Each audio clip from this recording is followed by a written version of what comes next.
Welcome to IAC. ఈ వీడియోలో important current affairs ఈరోజు డిస్కస్ చేద్దాం. సో ముందర ఒక చిన్న అనౌన్స్మెంట్. ఆల్రెడీ మనకి రోజు డిస్క్రిప్టివ్ సెక్షన్ తర్వాత మనకి ఆబ్జెక్టివ్ సెక్షన్ జరుగుతుంది. అయితే ఆబ్జెక్టివ్ సెక్షన్ యొక్క టైమింగ్స్ని చేంజ్ చేస్తున్నాం. సో రేపటి నుంచి రేపు మార్నింగ్ 9 o'clock నుంచి ఆబ్జెక్టివ్ సెక్షన్ అనేది జరుగుతుంది. సో రేపటి నుంచి ఎవ్రీ డే కూడా మార్నింగ్ 9కి ఆబ్జెక్టివ్ సెక్షన్ ఉంటుంది అండ్ ఎవ్రీ డే ఈవినింగ్ మనకి 6:30కి డిస్క్రిప్టివ్ సెక్షన్ అనేది ఉంటుంది. సో ఫస్ట్ కరెంట్ అఫైర్ చూద్దాం. ఇక్కడ మనకి ఫస్ట్ కరెంట్ అఫైర్ దేకో అప్నా దేశ్ అనేది న్యూస్లో ఉంది. సో దేకో అప్నా దేశ్ అనే దాన్ని రీసెంట్గా ఇది ఒక వెబినార్ సిరీస్కి సంబంధించింది. సో భారతదేశ పర్యాటక శాఖ కింద ఈ ప్రోగ్రామ్ని లాంచ్ చేశారు. సో దీనికి మెయిన్ రీజన్ ఏంటి అంటే భారతదేశంలో గత కొద్ది కాలం నుంచి కోవిడ్ వల్ల కానీ ఎకనామిక్ క్రైసిస్ వల్ల కానీ ఆర్థిక సంక్షోభాల వల్ల కానీ కొన్ని ఇండస్ట్రీస్ కొన్ని ఫీల్డ్స్ దెబ్బతిన్నాయి. సో ఈ దెబ్బతిన్న ఇండస్ట్రీస్లో వన్ ఆఫ్ ద ఇంపార్టెంట్ థింగ్గా మనం పర్యాటక శాఖని చెప్పచ్చు.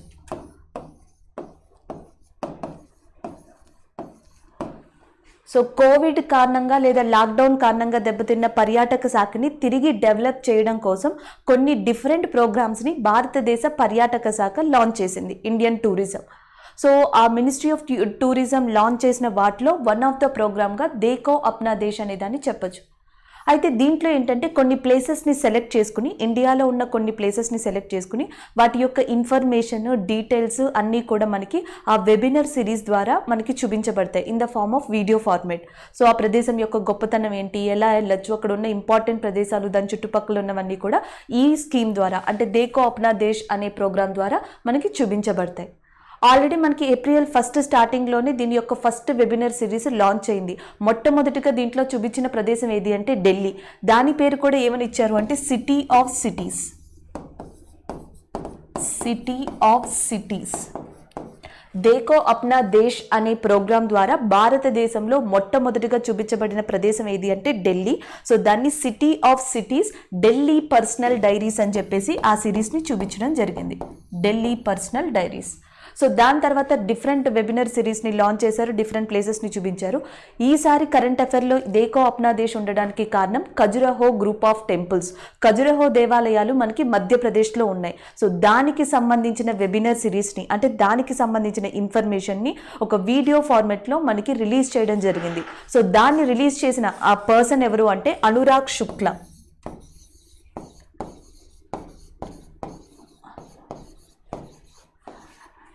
యాక్చువల్గా మనకి ఖజురహో టెంపుల్స్ భారతదేశంలోనే ఒక పురాతనమైన టెంపుల్స్ అంటాం.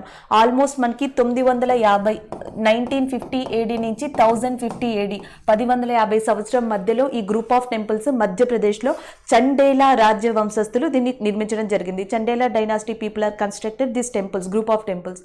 అయితే ఇవి హిందూ ఓరియంటెడ్ అండ్ జైనిజం, అటు హిందూ కల్చర్ని జైనిజం సాంప్రదాయాన్ని కూడా రిఫ్లెక్ట్ చేసేలాగా ఈ టెంపుల్స్ని కన్స్ట్రక్ట్ చేశారు. అది దీని యొక్క ప్రత్యేకత. అయితే ఇక్కడ కొన్ని ఇన్స్క్రిప్షన్స్ ఉన్నాయి, శాసనాలు. ఆ ఇన్స్క్రిప్షన్స్ని చదవగల రీజనల్ గైడ్ ఎవరు అంటే అనురాగ్ శుక్లాని. సో ఆయనతో ఈ ఖజురహో గ్రూప్ ఆఫ్ టెంపుల్స్ యొక్క వెబినార్ సిరీస్ని దేకో అప్నా దేశ్ కింద లాంచ్ చేయడం జరిగింది. అయితే మనం ఇక్కడ గుర్తుపెట్టుకోవాల్సింది ఏంటంటే భారతదేశ పర్యాటక శాఖ మంత్రి పేరు కూడా గుర్తుపెట్టుకోవాలి, ప్రహ్లాద్ సింగ్ పటేల్. ప్రహ్లాద్ సింగ్ పటేల్. యాక్చువల్గా చెప్పాలంటే ఇండియన్ టూరిజం అనేది గత 2 సంవత్సరాల నుంచి అంటే కోవిడ్ ముందర నుంచి చాలా డెవలప్ అవుతూ వస్తుంది. సో మెనీ పీపుల్ అంటే చాలా ప్రపంచవ్యాప్తంగా నలుమూలలా కూడా చాలామంది ప్రజల్ని అట్రాక్ట్ చేస్తుంది. ఎస్పెషల్లీ తాజ్ మహల్ ఎప్పటి నుంచో ఉంది. తాజ్ మహల్ కావచ్చు, లేకపోతే మనకి ఖజురహో టెంపుల్స్ కావచ్చు, Agra and north east India and Tamil Nadu area, ఇవన్నీ కూడా ఎక్కువగా టూరిజం కంటెంట్ ఉన్న ఏరియాస్. అయితే కోవిడ్ దృష్ట్యా వీటన్నిటికీ కూడా ఎకనామికల్ పరంగా అండ్ నార్మల్ పరంగా కూడా చాలా ల్యాగ్ అయిపోయాయి, చాలా దెబ్బతిన్నాయి. సో వాటిని తిరిగి డెవలప్ చేయడం కోసం ఒక కొత్త ఐడియాతో దేకో అప్నా దేశ్తో ఇండియన్ టూరిజం అనేది భారతదేశ పర్యాటక శాఖ అనేది తిరిగి డెవలప్ అవ్వడానికి ఇది ఒక మంచి అవకాశం అని చెప్పొచ్చు. అయితే మొత్తంలో మనం గుర్తుపెట్టుకోవాల్సింది ఖజురహో టెంపుల్స్ అనేవి ఎక్కడ ఉన్నాయంటే మధ్యప్రదేశ్లో ఉన్నాయి. దానిని నిర్మించింది ఎవరు అంటే చండేలా డైనాసిటీ. యాక్చువల్గా క్వశ్చన్స్ ఎలా వస్తాయంటే ఇటీవల మనకి ఖజురహో టెంపుల్స్ అనేవి వార్తల్లో నిలిచాయి, అవి ఏ డైనాసిటీ పీపుల్ కట్టించారో అని అడుగుతారు. అడుగుతారు. చండేలా డైనాసిటీ పీపుల్, చండేలా రాజ్య వంశస్థులు. అలాగే ఏ సంవత్సరం మధ్యలో దీన్ని నిర్మించబడింది అంటే 950 నుంచి 1050 మధ్యలో ఇవి నిర్మించబడ్డాయి. అలాగే దేకో అప్నా దేశ్లో ఫస్ట్ సిరీస్ కింద లాంచ్ చేసిన ప్రదేశం ఏది అంటే ఢిల్లీ, లేదా దాని టైటిల్ ఏంటి అని అడిగితే సిటీ ఆఫ్ సిటీస్ అనేది దాని యొక్క టైటిల్. అయితే ఇంకేమని అడగచ్చు, ఇటీవల పర్యాటక శాఖ రంగం బాగా అభివృద్ధి చెందే దశగా వెళ్తుంది. అయితే ప్రస్తుతం భారతదేశం యొక్క పర్యాటక శాఖ మంత్రి ఎవరు అని అడిగితే ఆన్సర్ వచ్చి మనకి ప్రహ్లాద్ సింగ్ పటేల్. ఇండియాలో చాలా ప్లేసెస్ మనకి ఇప్పుడిప్పుడే కొత్త స్కీమ్స్తో డెవలప్ అవుతున్నాయి. ఫర్ ఎగ్జాంపుల్ మనకి కల్కత్తా. సో కల్కత్తా లేదా వెస్ట్ బెంగాల్ అంటే ఇంపార్టెంట్గా గుర్తొచ్చేది బ్రిటిషర్స్. అందుకనే టూరిజం అక్కడ కూడా ఒక కొత్త ప్రోగ్రామ్ని స్టార్ట్ చేసింది. వెస్ట్ బెంగాల్లో ఏ ప్రదేశాలు అయితే యూరోపియన్స్తో అప్పట్లో సెటిల్ చేయబడ్డాయో, యూరోపియన్స్ ఎక్కువ మంది అక్కడ నివసించారో, సో ఆ ప్లేసెస్ని విజిట్ చేయడం కోసం European settlements through Hooghly port అనేసి చెప్పి ఒక ప్రోగ్రామ్ని డెవలప్ చేశాయి.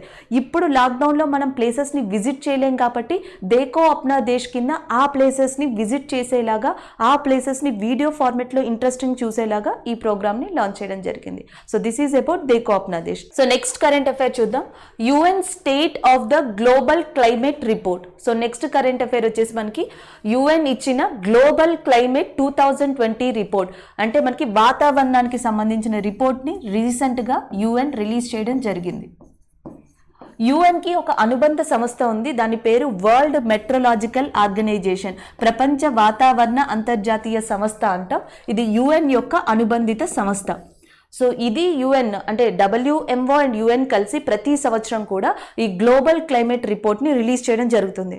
అంటే గత సంవత్సరంలో ఎలాంటి క్లైమేట్ మార్పులు జరిగాయి, అవి ఏం ఇంపాక్ట్ చేశాయి, వచ్చే ఫ్యూచర్ని ఏం ఇంపాక్ట్ చేయబోతున్నాయి. అంటే కన్క్లూజన్గా మీరు ఎగ్జామ్ పాయింట్ ఆఫ్ వ్యూలో ఎలా గుర్తుపెట్టుకోవాలి, ఎవ్రీ ఇయర్ ప్రతి సంవత్సరం కూడా యుఎన్ రిలీజ్ చేసే గ్లోబల్ క్లైమేట్ రిపోర్ట్ దేనికి సంబంధించింది అంటే సో పాస్ట్లో జరిగిన ఉష్ణోగ్రతల గురించి, పాస్ట్లో జరిగిన వాతావరణ మార్పుల గురించి ఇది రిపోర్ట్ని ఇస్తుంది. సో దీనివల్ల ఏంటంటే ఫ్యూచర్లో ఎలాంటి మార్పులు సంభవిస్తాయి, ఎలాంటి క్లైమేటిక్ కండిషన్స్ని ఎదుర్కోవాల్సి వస్తుంది, ఈ రెండు కూడా ఈ రిపోర్ట్లో ఇవ్వబడతాయి. That is about UN and world meteorological organization రెండు కంబైన్డ్గా ఇచ్చే గ్లోబల్ క్లైమేట్ రిపోర్ట్ అని చెప్పచ్చు. అయితే దీంట్లో ఇవి 3 హైలైట్ పాయింట్స్ని చెప్పాయి. ఒక హైలైట్ పాయింట్ ఏంటి అంటే 2011 టు 2020 2011 నుంచి 2020 మధ్యలో ఈ 10 సంవత్సరాల మధ్యలో అత్యధికంగా గ్లోబల్ వార్మింగ్ అంటే గ్లోబల్ టెంపరేచర్స్ అనేవి రికార్డ్ అయ్యాయి. ఇదేం చెప్తుందంటే మనకి 2011 నుంచి 2020 మధ్యలో అత్యధికంగా ఉష్ణోగ్రతలు నమోదయ్యాయి. ఒక రకంగా చెప్పాలంటే మనకి ఇది decade of the global warming, అంటే అత్యధిక ఉష్ణోగ్రతల్ని నమోదు చేసిన దశాబ్ద కాలంగా 2011-2020 అనేది రికార్డ్ అయ్యింది అని చెప్తుంది. నెక్స్ట్ వచ్చేసి గత 6 సంవత్సరాల నుంచి నార్మల్గా చూస్తే 2015 అండ్ 2020 అత్యధిక టెంపరేచర్ని రికార్డ్ చేసిన ఇయర్స్గా ఉన్నాయి. అంటే 2015-2020 ఈ 2 సంవత్సరాలు కూడా చాలా ఎక్కువ టెంపరేచర్స్ అనేవి రికార్డ్ అయ్యాయి గత ప్రీవియస్ ఇయర్స్తో కంపేర్ చేస్తే. మూడోది వచ్చేసి అత్యధికంగా గ్రీన్ హౌస్ గ్యాసెస్ అనేవి రిలీజ్ అవుతున్నాయి. సో మనకి గ్రీన్ హౌస్ గ్యాసెస్ అంటాం కదా, వాతావరణ మార్పులకి మెయిన్ కారణం, ఇవి ఎక్కువగా రిలీజ్ అవుతున్నాయని చెప్పేసి ఇది రిపోర్ట్ ఇవ్వడం జరిగింది. ఈ 3 పాయింట్స్ కూడా ఇచ్చిన ఆర్గనైజేషన్ ఏది అంటే యుఎన్ యొక్క అనుబంధిత సంస్థ ప్రపంచ వాతావరణ సంస్థ WMO world meteorological organization. So దీంతో పాటు కొన్ని హైలైట్ పాయింట్స్ని చెప్పింది. దాంట్లో one of the highlight point ఏంటంటే గత సంవత్సరం 2020లో చాలా సైక్లోన్స్ వచ్చాయి. ఆ అన్ని సైక్లోన్స్లో కూడా వన్ ఆఫ్ ద గ్రేట్ సైక్లోన్గా మనం ఏం చెప్తామంటే సైక్లోన్ ఆంఫన్. సో సైక్లోన్ ఆంఫన్ని మనం చాలా ఇంపార్టెంట్ సైక్లోన్గా చెప్తాం. ఆల్మోస్ట్ ఈ సైక్లోన్ వల్ల భారతదేశంలోని వెస్ట్ బెంగాల్ ప్రాంతం కానీ, సో నెక్స్ట్ వచ్చేసి మనకి అటువైపు ఉన్న బాంగ్లా ప్రాంతం కానీ, కొన్ని ప్రాంతాలు ఒడిశా దగ్గర ఉన్న ప్రాంతాలు కానీ చాలా దెబ్బతిన్నాయి. ఆల్మోస్ట్ మనకి 14 బిలియన్ డాలర్ల నష్టం అనేది భారతదేశానికి ఆంఫన్ సైక్లోన్ వల్ల వాటిల్లింది అని చెప్పేసి ఈ రిపోర్ట్లో ఇవ్వడం జరిగింది. సో దీనంతటికీ కారణం ఏంటో కూడా ఈ రిపోర్ట్లో ఇచ్చారు. ఏంటి అంటే జనరల్గా 2020లో అత్యధిక ఉష్ణోగ్రతలు నమోదయ్యి, సో దానివల్ల ఎక్కువగా సైక్లోన్స్ అనేవి మనకి ఇండియన్ ఓషన్ హిందూ మహాసముద్రంలో వ్యాప్తి చెందాయి అని చెప్పారు. సో దీనివల్ల 2020లో వచ్చిన సైక్లోన్స్ ఏంటో అనేవి చూద్దాం. సో 2020లో మనకి గతి అనే సైక్లోన్ వచ్చింది 2020లో. సో ఇది ఎక్కడొచ్చిందంటే సోమాలియా. సో నెక్స్ట్ వచ్చేసి మనకి ఇంకొక సైక్లోన్ వచ్చింది, దాని పేరు నివార్. సో నివార్ అనే సైక్లోన్ వచ్చేసి మనకి తమిళనాడు ఆంధ్రప్రదేశ్ దగ్గర వచ్చింది. సో నెక్స్ట్ వచ్చేసి నిసార్గా. నిసర్గా సైక్లోన్ అనేది మనకి మహారాష్ట్ర దగ్గర వచ్చింది. అండ్ గతి అనేది సోమాలియా దగ్గర, అండ్ నివార్ అనేది తమిళనాడు, ఆంధ్రప్రదేశ్, అండ్ నిసర్గా అనేది మహారాష్ట్ర ప్రాంతాల్లో ఈ సైక్లోన్స్ తుఫానులు అనేవి 2020లో సంభవించాయి. దీనికి కారణం ఏంటి అంటే హిందూ మహాసముద్రం, ఉత్తర హిందూ మహాసముద్రం, నార్త్ ఇండియన్ ఓషన్ అనేది అత్యధిక టెంపరేచర్కి గురి అయింది, అత్యధిక ఉష్ణోగ్రతకి గురైంది. సో దీని ఎఫెక్టే మనకి ఇలాంటి సైక్లోన్స్ అనేవి 2020లో సంభవించాయి. దానివల్ల సైక్లోన్ యాంఫన్ లాంటి సైక్లోన్స్ ఎక్కువగా ఇండియాని ఎఫెక్ట్ చేయడం వల్ల భారతదేశం లాంటి కంట్రీస్ ఎక్కువగా డిస్ట్రాక్ట్ అయ్యాయి, ఎక్కువగా నష్టపోయాయి అని చెప్పేసి వరల్డ్ మెట్రోలాజికల్ ఆర్గనైజేషన్ రిపోర్ట్ ఇచ్చింది. అయితే ఈ మొత్తం కరెంట్ అఫైర్లో మనం ఈ సైక్లోన్ పేర్లను గుర్తుపెట్టుకోవాలి. ఎస్పెషల్లీ తమిళనాడు, ఆంధ్రప్రదేశ్కి సంబంధించి 2020లో వచ్చిన వన్ ఆఫ్ ద ఇంపార్టెంట్ సైక్లోన్గా నివార్ని చెప్పొచ్చు. 2011, 2020ని సో మనకి ఏమని రికగ్నైజ్ చేశాయంటే so decade of the global warming, అత్యధిక ఉష్ణోగ్రతని నమోదు చేసిన దశాబ్ద కాలంగా రికార్డ్ చేశాయి. ఇంకొక ఇంపార్టెంట్ దీంట్లో మనం గుర్తుపెట్టుకోవాల్సింది సైక్లోన్ యాంఫన్. సో 2020లో అత్యధికంగా భారతదేశాన్ని నష్టపరిచిన సైక్లోన్ ఏది, తుఫాను ఏది అంటే that is cyclone Amphan. So next current affair మనకి రష్యా ఓన్ స్పేస్ స్టేషన్. 2025 కల్లా రష్యా తన ఓన్ స్పేస్ స్టేషన్ని ఎస్టాబ్లిష్ చేయబోతుంది. యాక్చువల్గా మనకు ఒక కాన్సెప్ట్ ఉంది, ISS ఇంటర్నేషనల్ స్పేస్ స్టేషన్ అంటాం, అంతర్జాతీయ స్పేస్ స్టేషన్. దీనిని 1998లో ఆల్మోస్ట్ 6 కంట్రీలు కొలాబరేట్ అయ్యి ఎస్టాబ్లిష్ చేశాయి. ఒకటి European space agency, and next వచ్చేసి NASA, Canada space agency, next Japan space agency JAXA, and next వచ్చేసి మనకి రష్యా స్పేస్ ఏజెన్సీ. సో ఇవన్నీ కూడా మనకి కొలాబరేట్ అయ్యి దీన్ని ఎస్టాబ్లిష్ చేశాయి. యుఎస్ఏకి సంబంధించి NASA, and Canada, European space agency, Russian space agency, and జపాన్కి సంబంధించిన స్పేస్ ఏజెన్సీ, ఇవన్నీ కూడా కొలాబరేట్ అయ్యి 1998లో ఇంటర్నేషనల్ స్పేస్ స్టేషన్ని ఎస్టాబ్లిష్ చేశాయి. దీని యొక్క ముఖ్య ఉద్దేశం ఏంటి అంటే మనకి మెయిన్గా ఆస్ట్రానమీకి సంబంధించి, నెక్స్ట్ ఫిజిక్స్ రిలేటెడ్కి సంబంధించి మనకి మెట్రాయిడ్స్ అంటాం, ఉల్కలు, ఆ ఉల్కలు ఎలా ఫామ్ అవుతాయి, వాటి యొక్క ట్రావెలింగ్ ఎలా ఉంటుంది, మీట్రాయిడ్స్ గ్రహ శకలాలు అంటాం, మీట్రాయిడ్స్ ఎట్లా రీచ్ అవుతాయి, అవి ఎలా బిహేవ్ చేస్తాయి, వీటన్నిటి గురించి మనకి ఇంటర్నేషనల్ స్పేస్ స్టేషన్లో స్టడీ చేయడానికి వెసులుబాటు ఉంటుంది. సో రెండో ఇంపార్టెంట్ థింగ్ ఏంటంటే లాంగ్ డ్యూరేషన్ స్పేస్ మిషన్స్ అయినా మార్స్ మీదకి కానీ మూన్ మీదకి కానీ, సో మార్స్ మీదకి మూన్ మీదకి పంపే స్పేస్ క్రాఫ్ట్స్కి సంబంధించిన టెస్టింగ్ అనేది ఇంటర్నేషనల్ స్పేస్ స్టేషన్లో జరుగుతుంది. జనరల్గా ఏంటంటే మనకి ఇక్కడ సంబంధించి స్పేస్కి సంబంధించి కొన్ని ఇన్నర్ రిలేటెడ్ ఇన్ఫర్మేషన్ గురించి అధ్యయనం చేయడానికి ఇంటర్నేషనల్ స్పేస్ స్టేషన్ ఉంది. ఇక్కడ నుంచి ఈ కంట్రీస్ అన్నీ కూడా తమ స్పేస్ మిషన్స్ని, స్పేస్ క్రాఫ్ట్స్ని తీసుకెళ్ళి ఈ ఇంటర్నేషనల్ స్పేస్ స్టేషన్లో డాక్ చేస్తాయి. యాక్చువల్గా దీన్ని 1998లో LEO లోయర్ అర్త్ ఆర్బిట్ అంటాం. ఈ లోయర్ అర్త్ ఆర్బిట్లో దీనిని నిర్మించడం జరిగింది. దాని తర్వాత చాలా ప్రాబ్లమ్స్ వచ్చాయి, కంట్రీల మధ్య ప్రాబ్లమ్స్ వచ్చాయి, USA యొక్క డామినేషన్ అనేది పెరిగింది. సో వీటన్నిటి వల్ల కొన్ని కంట్రీస్ తమకి తామే ఓన్గా ఇంటర్నేషనల్ స్పేస్ స్టేషన్ని బిల్డ్ చేసుకోవాలనే ఉద్దేశంలో ఉన్నాయి. సో దాంట్లో వన్ ఆఫ్ ద కంట్రీగా చైనా చెప్పచ్చు. చైనా ఇప్పటికే తన ఓన్ ఇంటర్నేషనల్ స్పేస్ స్టేషన్ని ఎస్టాబ్లిష్ చేసుకుంది, తియాన్గాంగ్ అంటాం. తియాన్గాంగ్ అనేది చైనా యొక్క ఇంటర్నేషనల్ స్పేస్ స్టేషన్. ఇది గుర్తుపెట్టుకోండి. అంటే మొట్టమొదటిగా 1998లో ISS అనేది ఎస్టాబ్లిష్ అయ్యింది కొన్ని కంట్రీస్ యొక్క స్పేస్ ఏజెన్సీస్ వల్ల. సో దాని తర్వాత చైనా తన యొక్క ఓన్ సెపరేట్ ఇంటర్నేషనల్ స్పేస్ సెంటర్ని ఎస్టాబ్లిష్ చేసుకుంది, దాని పేరు తియాన్గాంగ్. దాని తర్వాత ఇప్పుడు రష్యా కూడా ఈ కొలాబరేషన్ నుంచి విడిపోయి తనకు తను ఓన్ స్పేస్ సెంటర్ని రిలీజ్ చేసుకోవాలనుకుంటుంది. సో అది ఎప్పటికల్లా కంప్లీట్ అవుతుంది అంటే 2025 కల్లా ఇది కంప్లీట్ కాబోతుంది అని చెప్పేసి న్యూస్ రావడం జరిగింది. దీని యొక్క ఉద్దేశం, దీని యొక్క మెయిన్ ఇంపార్టెన్స్ ఏంటి అంటే స్పేస్కి సంబంధించి ఇంపార్టెంట్గా మీట్రాయిడ్స్, లేకపోతే నెక్స్ట్ వచ్చేసి టెయిల్ స్టార్స్, వీటి గురించి ఎక్కువగా చదవడం, నెక్స్ట్ ఫిజిక్స్, ఆస్ట్రానమీ రిలేటెడ్ వాటి గురించి స్టడీ చేయడం, next long duration space craft అయినా మూన్ మీదకి కానీ మార్స్ మీదకి కానీ పంపే స్పేస్ మిషన్స్ యొక్క మెయిన్ టెస్టింగ్ అనేది ఇంటర్నేషనల్ స్పేస్ సెంటర్లో చేయబడతాయి. So that is about Russia's own space station అనేది. సో నెక్స్ట్ వచ్చేసి మనకి UN Chinese language day is in news.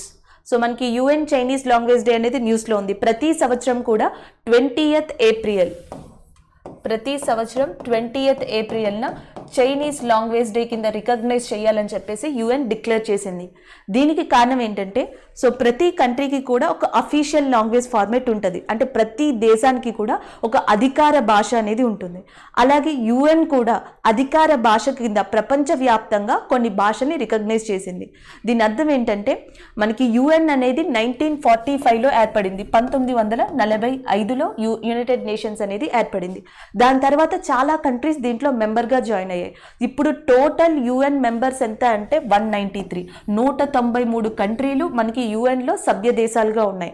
అంటే ఒక్కొక్క కంట్రీకి ఒక్కొక్క భాష అనేది గుర్తింపుగా ఉంటుంది. అయితే యుఎన్లో ఈ కంట్రీస్ అన్నీ కూడా ఒక అఫీషియల్ లాంగ్వేజ్ని గుర్తించాలని యుఎన్ డిక్లేర్ చేసింది. అలా యుఎన్ అఫీషియల్ లాంగ్వేజెస్ కింద ప్రపంచవ్యాప్తంగా గుర్తించిన అధికార భాషలు ఎన్ని అంటే 6. అంటే మనకి యుఎన్ యొక్క అధికార భాషలు ఎన్ని అని గుర్తుపెట్టుకోవాలి అంటే 6 కింద గుర్తుపెట్టుకోవాలి. సో ఈ 6 భాషలు ఏంటంటే ఒకటి ఇంగ్లీష్, రెండోది వచ్చేసి ఫ్రెంచ్, నెక్స్ట్ వచ్చి స్పానిష్, సో నెక్స్ట్ వచ్చి Arabic, next Russia, next Chinese. So ఈ 6 లాంగ్వేజ్ని 6 డిఫరెంట్ కంట్రీస్ నుంచి 6 డిఫరెంట్ దేశాల నుంచి రికగ్నైజ్ చేసి యుఎన్ అఫీషియల్ లాంగ్వేజ్గా ప్రకటించడం జరిగింది. అయితే ఈ అఫీషియల్ లాంగ్వేజ్ యొక్క ప్రత్యేకత, వీటి యొక్క ఇంపార్టెన్స్ ప్రపంచవ్యాప్తంగా తెలియడం కోసం ఒక్కొక్క అధికార భాషకి ఒక్కొక్క రోజుని కేటాయించింది. అలాగే యుఎన్ యొక్క 6 అధికార భాషల్లో one of the official language అయిన చైనీస్కి సో చైనీస్ లాంగ్వేజ్ డే కింద ఏప్రిల్ 20న కేటాయించారు. దాని తర్వాత మనకి ఫ్రెంచ్ లాంగ్వేజ్కి వచ్చేసి మార్చ్ 20న కేటాయించడం జరిగింది. సో మనకి ఏప్రిల్ 23న యుఎన్ ఏ డేగా ప్రకటించింది అంటే ఇంగ్లీష్ లాంగ్వేజ్ డేగా ఏప్రిల్ 23న ప్రకటించింది. అంటే ఏప్రిల్ మంత్లో 2 లాంగ్వేజెస్ డేస్ ఉన్నాయి. ఒకటి 20th ఏప్రిల్ ఏమో చైనీస్ భాషకి సంబంధించి, ఏప్రిల్ 23rd వచ్చేసి ఇంగ్లీష్ భాషకి సంబంధించి. సో నెక్స్ట్ వచ్చేసి మనకి రష్యన్ లాంగ్వేజ్కి జూన్ 6th అనేది డిక్లేర్ చేయడం జరిగింది. సో నెక్స్ట్ వచ్చేసి స్పానిష్ లాంగ్వేజ్కి అక్టోబర్ 12th అనేది. సో నెక్స్ట్ అరబిక్ లాంగ్వేజ్కి వచ్చేసి మనకి డిసెంబర్ 18th. సో ఇలా ఒక్కొక్క సెపరేట్ డేని ఒక్కొక్క యుఎన్ యొక్క అధికార భాషకి ఒక ప్రత్యేక డే కింద రికగ్నైజ్ చేయడం జరిగింది. This is about UN Chinese language day. అయితే మనం గుర్తుపెట్టుకోవాల్సింది ఇంపార్టెంట్గా యుఎన్ ఎప్పుడు ఎస్టాబ్లిష్ అయిందంటే 1945లో. అండ్ నెక్స్ట్ వచ్చేసి యుఎన్ యొక్క టోటల్ సభ్య దేశాల సంఖ్య ఎంత అంటే 193 అండ్ 193. యుఎన్ యొక్క అధికార భాషలు ఎన్ని అంటే 6. ఈ 6 అధికార భాషలు కూడా గుర్తుపెట్టుకోవాలి. సో దాంట్లో ఏప్రిల్ మంత్కి సంబంధించి 2 ఇంపార్టెంట్ లాంగ్వేజ్ డేస్ ఉన్నాయి. చైనీస్ లాంగ్వేజ్ డే వచ్చేసి 20th ఏప్రిల్ అండ్ నెక్స్ట్ వచ్చేసి మనకి 23rd ఏప్రిల్ వచ్చేసి ఇంగ్లీష్ లాంగ్వేజ్ డే అనేది సెలబ్రేట్ చేయడం జరుగుతుంది. This is about UN Chinese language day. So next current affair చూద్దాం. నెక్స్ట్ కరెంట్ అఫైర్లో మనకున్నది సుమిత్రా భావే. సో రీసెంట్గా 78 ఏళ్ల సుమిత్రా భావే మరణించారు due to some kind of health problem. So that's why she is in news.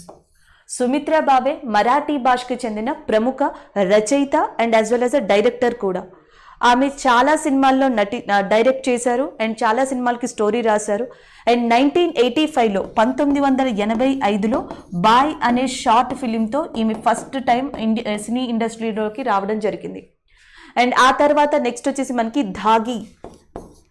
దాగి అనే ఫిలింకి సుక్తాంకర్ అనే డైరెక్టర్తో కలిసి ఫస్ట్ టైం ఒక సినిమాకి డైరెక్ట్ చేయడం జరిగింది. దాని తర్వాత అనేక వందల సినిమాలకి ఈవిడ డైరెక్టర్గా రైటర్గా కూడా వర్క్ చేశారు. సో ఈమె అనారోగ్యం వల్ల హెల్త్ ప్రాబ్లం వల్ల రీసెంట్గా చనిపోవడం జరిగింది. So that's why she is in news. అయితే మనం ఏం గుర్తుపెట్టుకోవాలి అంటే సుమిత్రా భావే అనే పర్సన్ ఏ భాషకు చెంది ప్రముఖ డైరెక్టర్ అని అడుగుతారు. ఈమె మరాఠీ భాషకి చెందిన ప్రముఖ డైరెక్టర్. మరాఠా భాషకి చెందిన ప్రముఖ డైరెక్టర్గా మనం గుర్తుపెట్టుకోవాలి. ఈమె యొక్క ఫస్ట్ షార్ట్ ఫిలిం వచ్చేసి బాయ్ అనేది 1985లో స్టార్ట్ చేయడం జరిగింది. So that is about Sumitra Bhave. Next person చూద్దాం. నెక్స్ట్ వచ్చేసి Walter Mondale. So Walter Mondale passed away. యుఎస్కి చెందిన అంటే ఫార్మర్ యుఎస్ వైస్ ప్రెసిడెంట్ అయిన Walter Mondale was died recently. So that's why he is in news. He was a very popular person in US. So అమెరికాలో చాలా ప్రముఖ వ్యక్తి. అమెరికాలో ఒకప్పుడు వైస్ ప్రెసిడెంట్గా వర్క్ చేసిన వ్యక్తి కూడా. 1977 ప్రాంతంలో వాల్టర్ మాండెల్ అండ్ యుఎస్ యొక్క వైస్ ప్రెసిడెంట్గా వర్క్ చేసి ఉన్నారు. సో మనకి ఆ టైంలో యుఎస్ యొక్క ప్రెసిడెంట్ వచ్చేసి అమెరికా అధ్యక్షుడు వచ్చేసి జిమ్మీ క్రాటర్.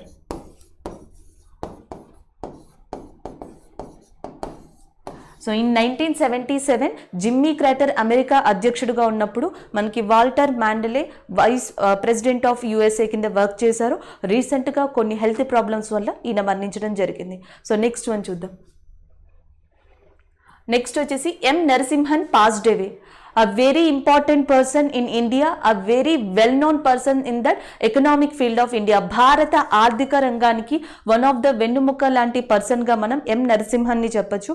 ఆయన ఇటీవల కొన్ని కోవిడ్ రిలేటెడ్ ఇష్యూస్తో చనిపోవడం జరిగింది. అయితే ఈయనని ఫాదర్ ఆఫ్ బ్యాంకింగ్ రిఫార్మ్స్ అని కూడా పిలుస్తారు. భారతదేశ బ్యాంకింగ్ రిఫార్మర్స్ పితామహుడిగా మనం ఎం నరసింహన్ని పిలవడం జరుగుతుంది. అండ్ యాజ్ వెల్ యాజ్ ఈయన ఫార్మర్ ఆర్బీఐ గవర్నర్ కూడా. ఫాదర్ ఆఫ్ బ్యాంకింగ్ రిఫార్మ్స్ అని చెప్పేసి ఎవరిని పిలుస్తారు అంటే నరసింహన్ని పిలుస్తారు. అండ్ నెక్స్ట్ 13th గవర్నర్, ఆర్బీఐకి 13వ గవర్నర్గా వర్క్ చేసిన వ్యక్తి. అండ్ నిన్న మనం కరెంట్ అఫైర్లో చెప్పుకున్నాం ఎసెట్ రీకన్స్ట్రక్షన్ కమిటీ గురించి. ఎసెట్ రీకన్స్ట్రక్షన్ కమిటీ ఇండియాలో స్టార్ట్ అవ్వడానికి one of the reason Narasimhan అని చెప్పచ్చు. ప్రైవేటు సెక్టార్ బ్యాంక్స్ నేషనలైజ్ అవ్వడం, నెక్స్ట్ వచ్చేసి దీనికి సంబంధించి ఏదైతే మనకి ఎసెట్ రీకన్స్ట్రక్షన్ కమిటీ, ఇవన్నీ కూడా భారతదేశంలో ప్రారంభం అవ్వడానికి వన్ ఆఫ్ ద ఇంపార్టెంట్ రీజన్గా నరసింహన్ని చెప్తారు. అండ్ యాజ్ వెల్ యాజ్ ఆయన ఆర్బీఐ గవర్నర్గా వర్క్ చేసిన తర్వాత చాలా ఇంటర్నేషనల్ ఆర్గనైజేషన్స్లో ఇండియాలోని చాలా ప్రముఖ పదవుల్లో కూడా ఈయన వర్క్ చేశారు. సో మనకి వరల్డ్ బ్యాంక్లో and as well as international monetary fund, అంతర్జాతీయ ద్రవ్యనిధిలో అండ్ ప్రపంచ బ్యాంక్లో కూడా ఈయన వర్క్ చేసి ఉన్నారు.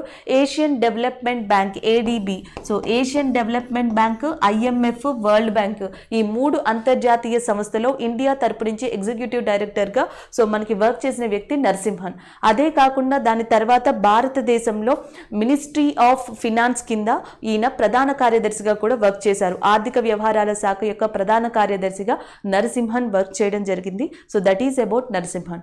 అయితే మనం ఇక్కడ ఈ భారతదేశంలో ఇటీవల చనిపోయిన ప్రముఖ వ్యక్తుల్లో చాలా ఇంపార్టెంట్ పర్సన్గా మనం ఈయన చెప్పొచ్చు.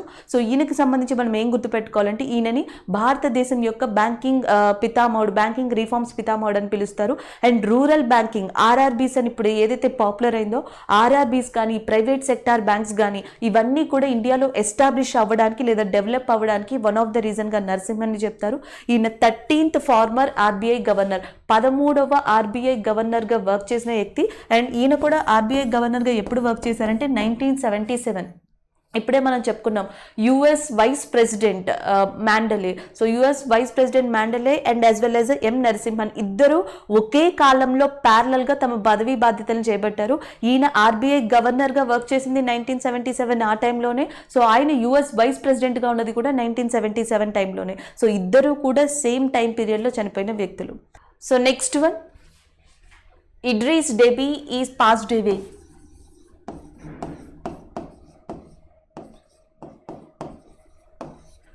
సో రీసెంట్గా చాడ్ దేశం యొక్క ప్రెసిడెంట్ అండ్ రీఎలెక్ట్ అయ్యారు, తిరిగి ఎన్నికయ్యారు ఈయన చాడ్ అధ్యక్షుడిగా. సో ఆయన అక్కడున్న రెబిలియన్ గ్రూప్స్ యొక్క గొడవల వల్ల, అక్కడ చెలరేగిన కొన్ని అల్లర్ల వల్ల, ఆ అల్లర్ల మధ్యలో సో చాడ్ ప్రెసిడెంట్ రీసెంట్గా చనిపోవడం జరిగింది. ఆయన పేరే మనకి Idriss Deby. So that is a news. అయితే మనకి ఈ చాడ్ అనే కంట్రీ ఏ కాంటినెంట్లో ఉందంటే ఆఫ్రికా కాంటినెంట్లో, సెంట్రల్ ఆఫ్రికా, మధ్య ఆఫ్రికాలోనే వన్ ఆఫ్ ద ఇంపార్టెంట్ దేశంగా మనం చాడ్ని చెప్పొచ్చు. అండ్ యాజ్ వెల్ యాజ్ ఇది ల్యాండ్ లాక్డ్ కంట్రీ, భూ పరివేష్టిత కంట్రీ, ఇది ల్యాండ్ లాక్డ్ కంట్రీ. దీని చుట్టూ కూడా మనకి Nigeria, Sudan, south Africa, Libya, ఈ 4 కంట్రీస్కి మధ్యలో సో మనకి చాడ్ అనే కంట్రీ ఉంది. ఏ కంట్రీస్కి మధ్యలో అంటే ఒకటి లిబియా, రెండోది వచ్చేసి మనకి south Sudan and as well as Nigeria, south Africa, ఈ 4 కంట్రీస్కి మధ్యలో ల్యాండ్ లాక్డ్ కంట్రీగా ఉన్నది చాడ్. సో దీని యొక్క ప్రెసిడెంట్ అండ్ తిరిగి ఆయన ఈ మధ్యనే మళ్ళీ రీఎలెక్ట్ అయ్యారు. సో అధ్యక్షుడు ఇడ్రీస్ డెబీ. సో ఆయన ఇటీవల జరిగిన అల్లర్లో చనిపోవడం జరిగింది. So next current affair, ITBP water sports and adventure institute. So రీసెంట్గా Indo Tibetan border police ITBP, so వీళ్ళు ఉత్తరాఖండ్లో ఒక ఇంపార్టెంట్ ఇన్స్టిట్యూట్ని ఆర్గనైజ్ చేశారు లేదా ఎస్టాబ్లిష్ చేశారు. ఆ ఇన్స్టిట్యూట్ పేరు ఏంటి అంటే వాటర్ స్పోర్ట్స్ అండ్ అడ్వెంచర్. అంటే మనకి water related games and water related అడ్వెంచర్స్కి సంబంధించిన ఇన్స్టిట్యూట్ ఉత్తరాఖండ్లో స్థాపించబడింది ఐటీబీపీతో. అందులో వాటర్కి సంబంధించిన స్పోర్ట్స్ ఉంటాయి, వాటర్ అండ్ ల్యాండ్కి సంబంధించిన స్పోర్ట్స్ ఉంటాయి. దీనికి సంబంధించి పోటీల్ని కండక్ట్ చేయడం, ట్రైనింగ్ ఇవ్వడం ఈ ఇన్స్టిట్యూట్ యొక్క మెయిన్ ఉద్దేశం.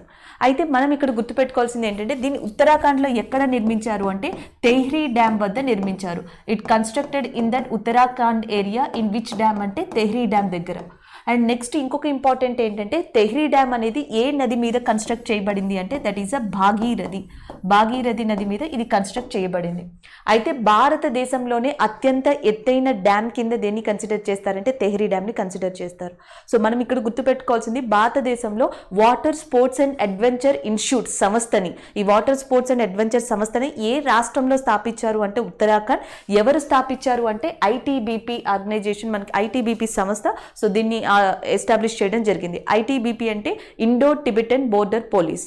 అయితే దీని యొక్క ఐటీబీపీ యొక్క హెడ్ క్వార్టర్స్ వచ్చేసి మనకి ఎక్కడ ఉందంటే న్యూఢిల్లీలో ఉంది.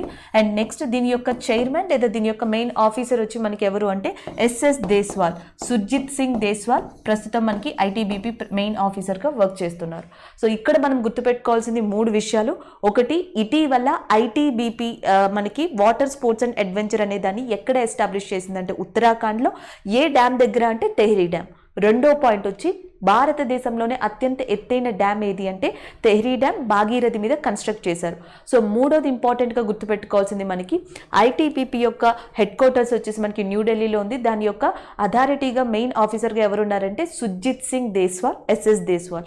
అలాగే మనకి స్పోర్ట్స్ మినిస్టర్, భారతదేశం యొక్క క్రీడా శాఖ మంత్రి ఇప్పుడు ప్రస్తుతం ఎవరంటే Kiran Rijiju. So this is about ITBP water sports and adventure institute. Next one చూద్దాం. నెక్స్ట్ వచ్చేసి మనకి satellite based real time monitoring అనేది న్యూస్లో ఉంది. సో మళ్ళీ చూద్దాం.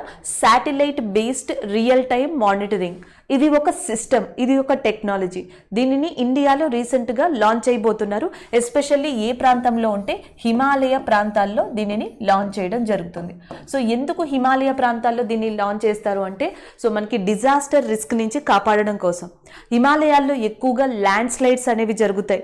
అంటే మనకి కొండ చర్యలు విరిగి పడిపోవడం అనేది జరుగుతుంది.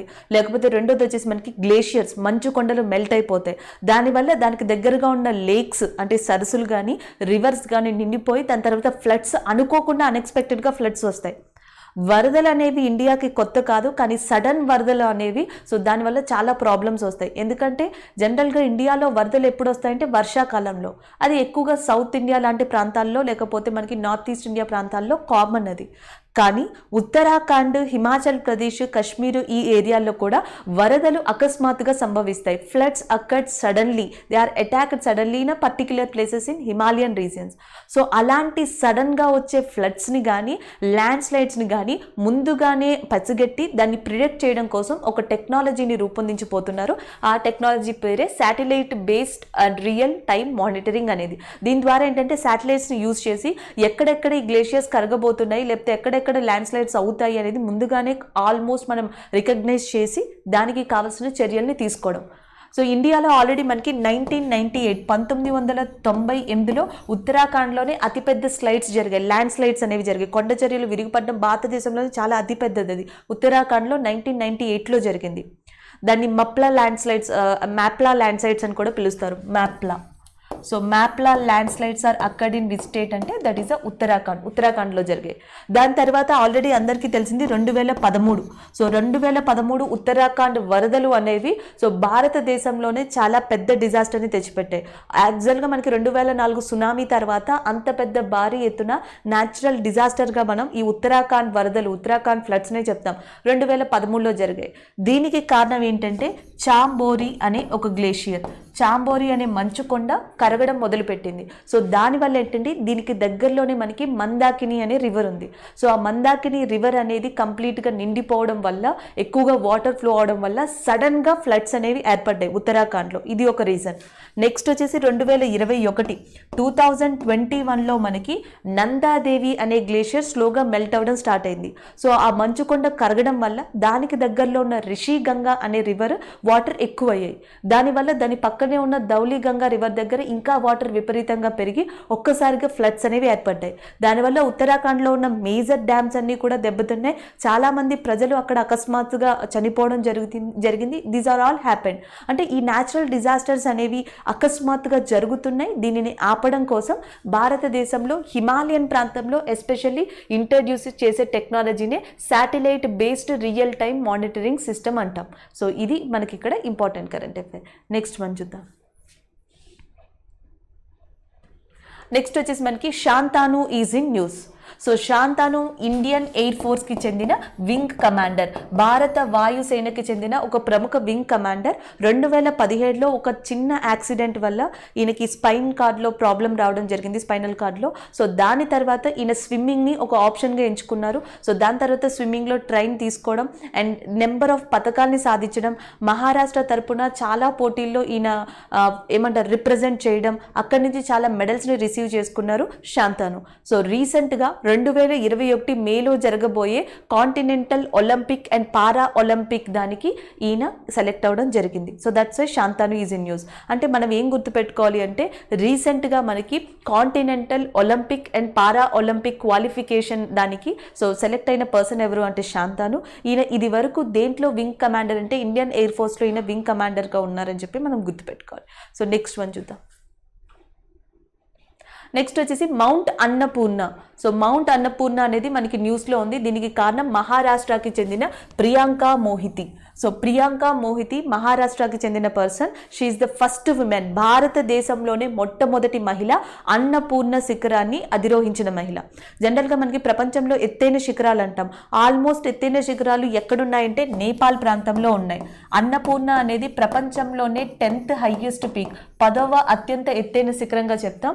సో దీనిని ఇటీవల మనకి మహారాష్ట్రకి చెందిన ప్రియాంక మోహితి అనే పర్సన్ అధిరోహించి రికార్డు క్రియేట్ చేయడం జరిగింది. So that's why she is in news. And నేపాల్కి చెందిన అన్నపూర్ణ అనే పీక్ శిఖరం కూడా న్యూస్లో ఉంది. ఆల్రెడీ మనం దీనికి సంబంధించి కొన్ని ఇంపార్టెంట్ న్యూస్ కూడా రీసెంట్ కరెంట్ అఫైర్లో కవర్ చేసాం. ఒకటి వచ్చేసి మనకి తెలంగాణకి చెందిన రోహన్ రెడ్డి అండ్ పులకిత హస్విని. సో వీళ్ళిద్దరూ కూడా నేపాల్లోని నాంగ్షియాంగ్ అనే మౌంటైన్ని, నాంగ్షియాంగ్ అనే పర్వతాన్ని అధిరోహించారు. And Mount Everest base camp దాకా వీళ్ళు వెళ్ళడం జరిగింది. అది న్యూస్ చెప్పుకున్నాం. అప్పుడే మనం బచేంద్ర సింగ్ పాల్ గురించి కూడా చెప్పుకోవడం జరిగింది. 1984 1984లో బచేంద్ర సింగ్ పాల్ భారతదేశంలోని ఎవరెస్ట్ని అధిరోహించిన మహిళల్లో వన్ ఆఫ్ ద ఫేమస్ మహిళ కింద మనం చెప్పుకోవడం జరిగింది. దాని తర్వాత మనకి రాజ్ సింగ్ ధర్మశక్తు, ఎవరెస్ట్ శిఖరాన్ని 7 సార్లు అధిరోహించిన పర్సన్గా రాజ్ సింగ్ ధర్మశక్తు ఉన్నారు. సో వీళ్ళు మనకి మెయిన్ ఇంపార్టెంట్ పర్సన్స్. సో వాళ్ళలో వన్ ఆఫ్ ద కరెంట్ అఫైర్స్లో నిలిచిన వ్యక్తి ప్రియాంక మోహితే. ఈమె మహారాష్ట్రకి చెందింది, అన్నపూర్ణ శిఖరాన్ని అధిరోహించింది. అన్నపూర్ణ శిఖరం మనకి నేపాల్ ప్రాంతంలో ఉంది. So next current affair, YSR zero interest crop loan scheme. YSR 0 వడ్డీ రాయితీ రుణ పథకానికి సంబంధించిన ఇన్ఫర్మేషన్. ఇటీవల దాదాపుగా 6,28,000 రైతులకి 6.28 lakhs 6.28 lakhs మంది రైతులకి ఆంధ్రప్రదేశ్లో మనకి 0 వడ్డీ రాయితీ పథకం కింద దాదాపుగా 128 కోట్లని రిలీజ్ చేయడం జరిగింది.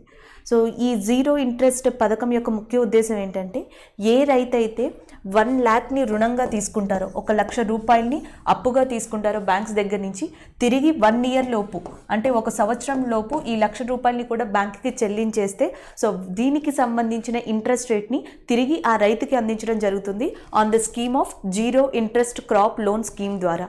సో ఇది దీని యొక్క ముఖ్య ఉద్దేశం. అయితే దీనికోసం అంటూ ఫస్ట్లో ఈ క్రాప్ అనే పోర్టల్ని కూడా తయారు చేశారు. ఈ క్రాప్ పోర్టల్ అనే దాన్ని ఈ 0 వడ్డీ రాయితీ పథకం కోసం ఒక పోర్టల్ కింద లాంచ్ చేయడం జరిగింది. సో దీంట్లో అయితే ఏంటంటే, ఏ రైతు ఈ బ్యాంక్స్ కింద 1 లక్ష రూపాయలు రుణంగా తీసుకున్నారో, అప్పుగా తీసుకున్నారో, సో వాళ్ళ డీటెయిల్స్ని ఈ క్రాప్లో ఎంటర్ చేయాల్సి ఉంటుంది. ఏ రైతు ఎన్ని ఎకరాల్లో పంట పండిస్తున్నారు, ఏం పంట పండిస్తున్నారు అనే డీటెయిల్స్ని ఈ క్రాప్లో పెడితే కనుక దాని తర్వాత ఈ డీటెయిల్స్ చూసి నెక్స్ట్ ఈయన చెల్లించిన ట్రాన్సాక్షన్స్ 1 yearలో చెల్లించారా లేదో చూసి సో దాని తర్వాత ఆ ఇంట్రెస్ట్, సెట్ అయిన అమౌంట్ ఆఫ్ ఇంట్రెస్ట్ని తిరిగి రైతు ఖాతాకి అందించడం జరుగుతుంది. అయితే కేవలం కొంతమంది మాత్రమే ఈ క్రాప్లో మనకి ఈ నేమ్స్ని రిజిస్టర్ చేసుకోవడం జరిగింది. చాలామంది రైతులు ఈ క్రాప్లో నేమ్ని రిజిస్టర్ చేసుకోలేదు. అలా చేసుకొని పర్సన్స్ దాదాపుగా 2,50,000 మంది ఉన్నారు. ఆ 2,50,000 మందికి కూడా సో ఈ 0 వడ్డీ రాయితీ ప్రకారం సో ఆ అమౌంట్ని వాళ్ళ ఖాతాలో జమ చేయడం జరిగింది.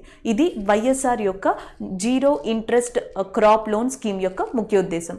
ఇది కూడా, ఈ అమౌంట్ కూడా దేనికి సంబంధించి అంటే 2019 2019-20కి సంబంధించిన రబీ సీజన్ 2019-20 రబీ సీజన్ పంటల కోసం ఏ రైతు అయితే బ్యాంక్స్ దగ్గర ₹1,00,000 రుణాన్ని తీసుకుని 1 ఇయర్ లోపు చెల్లించేశారో ఆ రైతులందరికీ కూడా అంటే 6,28,000 మంది రైతులందరికీ కూడా 128.47 కోట్లని ఇటీవల వైఎస్ఆర్ అంటే Andhra Pradesh chief minister YS Jaganmohan Reddy release చేయడం జరిగింది. So that is in news.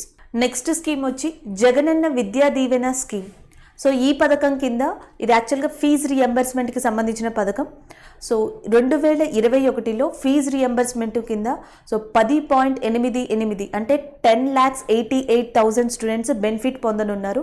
ఈ లబ్ధిదారులందరికీ కూడా ఆల్మోస్ట్ 671 కోట్ల మనీని రీసెంట్గా రిలీజ్ చేశారు. So that's why it is in news. అంటే మనకి ఈ పథకం కింద ఏ స్టూడెంట్స్ అయితే లబ్ధి పొందుతారో సో వాళ్ళ ఆ స్టూడెంట్స్ యొక్క మదర్ అకౌంట్లోకి నేరుగా తల్లి అకౌంట్లోకి ఈ మనీని ట్రాన్స్ఫర్ చేయబడుతుంది. సో మదర్ ద్వారా ఆ పర్టిక్యులర్ కాలేజ్కి ఈ మనీని పే చేయబడుతుంది. సో దీనివల్ల ఏంటంటే మదర్కి అండ్ యాజ్ వెల్ యాజ్ అ కాలేజ్కి మధ్య ఇంటరాక్షన్ అనేది కూడా క్రియేట్ అవుతుంది అని దీని యొక్క ముఖ్య ఉద్దేశం. సో మనం ఇక్కడ ఏం గుర్తుపెట్టుకోవాలంటే జగనన్న విద్యా దీవెన పథకం అనేది ఫీజు రియంబర్స్మెంట్కి సంబంధించి ఈసారి ఎన్ని కోట్ల మనీని రిలీజ్ చేశారంటే 671 కోట్ల మనీని రిలీజ్ చేయడం జరిగింది. ఈ పథకం కింద ఆల్మోస్ట్ 10.88 లక్షల మంది అంటే 10,88,000 మంది స్టూడెంట్స్ ఈ ఫీజు రియంబర్స్మెంట్ జగనన్న విద్యా దీవెన పథకం కింద బెనిఫిట్ పొందనున్నారు. So that is a news. So next వచ్చేసి మనకి Bengaluru metro rail project is in news. So already Karnataka ప్రభుత్వం ఒక ప్రాజెక్ట్ని స్టార్ట్ చేసింది. దాని పేరు నమ మెట్రో. సో ఈ నమ మెట్రో అనే ప్రాజెక్ట్తో ఏంటి అంటే కర్ణాటకలోని మెయిన్ సిటీస్ని ఎయిర్పోర్ట్కి కనెక్ట్ చేయడం ఒకటి, అండ్ రెండోది వచ్చేసి మనకి ఔటర్ రింగ్ రోడ్స్ని కనెక్ట్ చేయడం. సో అదే నమ మెట్రో యొక్క ప్రాజెక్ట్. సో దాంట్లో ఒకటి వచ్చేసి ఫేజ్ 2A ప్రాజెక్ట్లో మనకి సెంట్రల్ సిల్క్ బోర్డ్ అనే రూట్ని సో మనకి కేఆర్ పురం రోడ్తో కలుపుతారు. రెండోది వచ్చేసి మనకి ఫేజ్ 2B. దీంట్లో కేఆర్ పురం రోడ్ని ఎయిర్పోర్ట్తో కనెక్ట్ చేయడం జరుగుతుంది.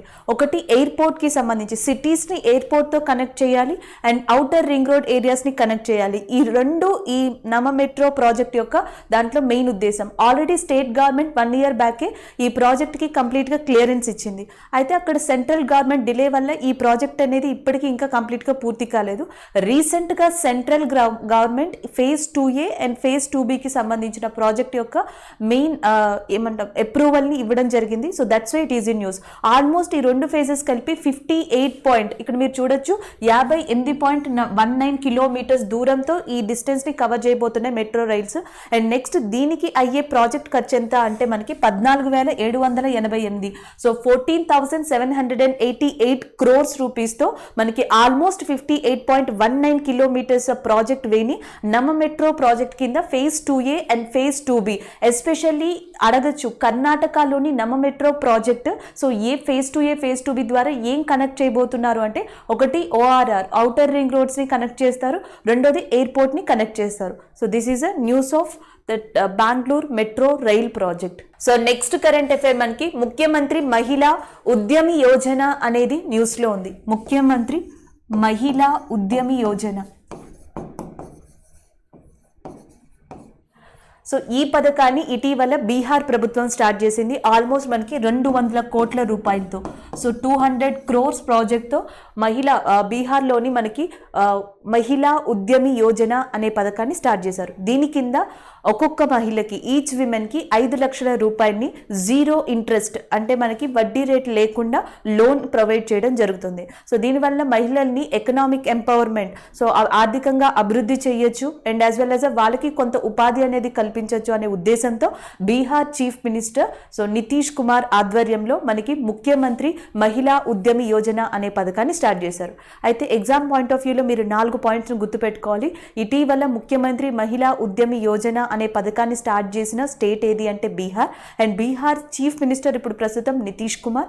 అండ్ నెక్స్ట్ ఈ ప్రాజెక్ట్ ఎన్ని కోట్ల రూపాయలతో ప్రారంభించబడింది అంటే 200 కోట్ల రూపాయలతో.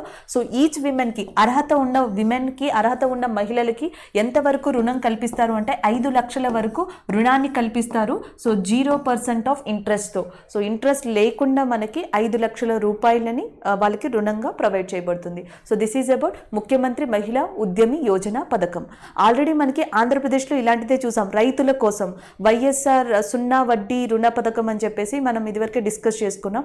సో అట్లాంటి పథకమే ఇది కూడా. అక్కడ ప్రత్యేకంగా రైతుల్ని సెలెక్ట్ చేసుకుని సంవత్సరం లోపు వాళ్ళు 1 లక్ష రూపాయల రుణాన్ని తీసుకుని తిరిగి చెల్లించేస్తే అలాంటి రైతులకి అక్కడ మనకి 0 ఇంట్రెస్ట్ పథకం అనేది అప్లికేబుల్ అవుతుంది. ఇక్కడ ఏంటంటే అలాంటి ఏం రిస్ట్రిక్షన్స్ లేకుండా కొంతమంది ఎవరైతే మనకి ఎకనామికల్గా వెనకబడి ఉన్నారో, ఆర్థిక పరంగా ఏ మహిళలు అయితే వెనకబడి ఉన్నారో బీహార్లో, సో అలాంటి వాళ్ళని సెలెక్ట్ చేసుకుని వాళ్ళకి ఎక్స్పెషల్లీ ఆ రంగానికి తగ్గట్టుగా, ఆ పరిశ్రమకి తగ్గట్టుగా 5 లక్షల రూపాయల దాకా సో వాళ్ళకి రుణం ఇవ్వబడుతుంది అనేది ముఖ్యమంత్రి మహిళా ఉద్యమి యోజన యొక్క మెయిన్ ఉద్దేశం.